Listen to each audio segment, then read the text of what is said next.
सभी को मेरा प्रणाम।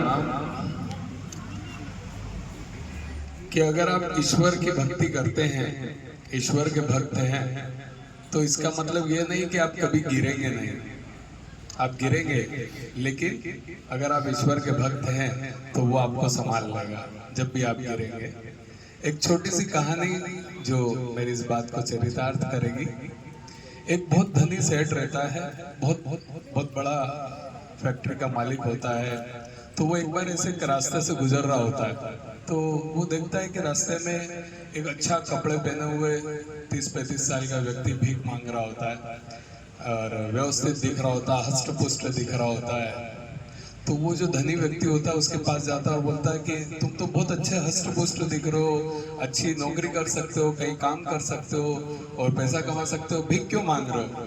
तो बोले, मुझे माफ कीजिएगा लेकिन मैं खुद चाहता हूँ कि मैं कुछ काम करूँ, पर मुझे कोई काम नहीं मिलता है, इसलिए मैं भीख मांग रहा हूँ। तो बोले, चलिए, मैं तुम्हें नौकरी की क्या जरूरत है, मैं तुम्हें उससे भी बढ़िया एक अपॉर्चुनिटी देता हूँ, एक अच्छा अवसर देता हूँ। बोले, क्या? बोले, मेरा एक बहुत बड़ा चावल का मिल है, मैं चावल का प्रोडक्शन करता हूँ, चावल की पैकिंग करता हूँ, तुम मेरे बिजनेस पार्टनर बन जाओ। बोले, क्या बात कर रहे हैं आप? वो उसके पाँव पकड़ लेता है, तो आपको तो भगवान ने भेजा है और इतना बड़ा उपकार आप मेरे पे कर रहे हो, बड़ा वो गदगद हो जाता है कि बिल्कुल अगर आप मुझे काम देते हैं तो आज से ये मैं काम बंद कर दूंगा।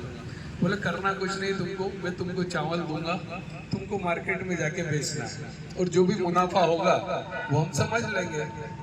तो जो भिखारी होता है वो सोचता है, यार मुनाफा क्या समझ लेंगे, थोड़ा क्लियर कर लूं। बोले, मतलब क्या होगा, 20% मैं रखूंगा, 80 आप रखेंगे मुनाफे का, या 10 मैं रखूंगा और 90% आप रखेंगे? तो बोले, नहीं नहीं, इतनी चिंता मत करो तुम, मुनाफा जो भी होगा 90% तुम रखना और 10% केवल मुझे दे देना, ठीक है? तो और सुन के कि यार अब तो वाकई में भगवान के रूप हैं और इतना बड़ा उपकार आप मुझ पे कर रहे हैं, और वो वापस से बड़ा इमोशनल हो जाता है और बिल्कुल उनके चरण पकड़ लेता है। ठीक है, वो बोलता है कि ठीक है साहब, मैं आज से काम शुरू करता हूँ और 1 महीने में जो भी अपना हिसाब बनेगा मैं आपको 10% आपका प्रॉफिट आपको दे दूंगा। ठीक है साहब।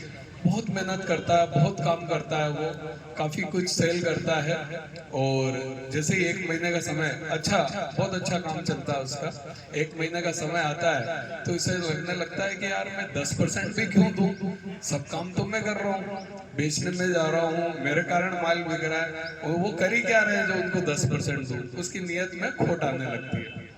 अब नियत में खोट आने लगती है, इधर महीना पूरा हो जाता है, सेठ जी जो धनी व्यक्ति वो उसके पास आते हैं और बोलते हैं, लाइए मेरा हिस्सा, मेरा प्रॉफिट मुझे दीजिए 10%।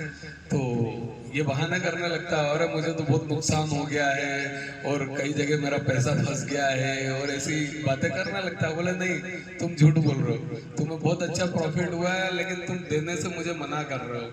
तो इतने में जो भिखारी होता है वो बोल पड़ता है, तो आपने किया ही क्या, आपने तो मुझे केवल एक अवसर दिया था, पर बाकी मेहनत तो मैंने करी, सारी मेहनत मेरी, तो मैं आपको 10% किस बात का दूं?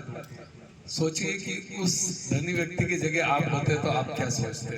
क्या सोचते कि मैंने इसको अवसर दिया और ये मुझे 10% देने में भी नाटक कर रहा है, इसकी नीयत खराब हो गई। वो धनी व्यक्ति और कोई नहीं, कौन है पता है? वो धनी व्यक्ति है वो परमात्मा, वो ईश्वर, जिसने हमें मौका दिया, इस पृथ्वी पर भेजा, भेजा ना, एक अच्छा जीवन दिया, एक अच्छा जीवन जीने को दिया, लेकिन क्या हम 10% भी उसके लिए कुछ कर रहे हैं? 24 घंटों में से क्या हम 10% क्या होता है 24 घंटे का? 2 घंटे 40 मिनट होता है। 10% क्या 5% भी हम कुछ कर रहे हैं क्या? नहीं, कि हम उसकी कोई भक्ति कर रहे हैं, आराधना कर रहे हैं, या हम जो कमाई करते हैं उसका 5% 10% क्या हम कुछ कैसे सेवा कार्यों में लगा रहे हैं? नहीं। क्यों? भगवान जब कहता है तो हम भी वही कहते हैं, आपने किया ही क्या, धरती पे तो भेजा हमको, जी तो हम रहे हैं, काम तो हम कर रहे हैं, किस बात का दे दे आपको? है ना? तो यही बात है, हमारे हम भी बेईमान हो गए धरती पे आने के बाद कि सब तो हम कर रहे हैं, किस बात का दे? तो इस कहानी का सार यही है कि जो परमात्मा ने हमें एक सुंदर जीवन दिया है, इस सुंदर जीवन का कुछ न कुछ तो हमें भगवान को देना पड़ेगा ना।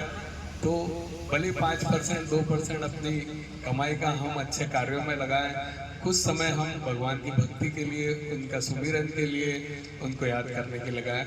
यही इस कहानी का सार है। धन्यवाद।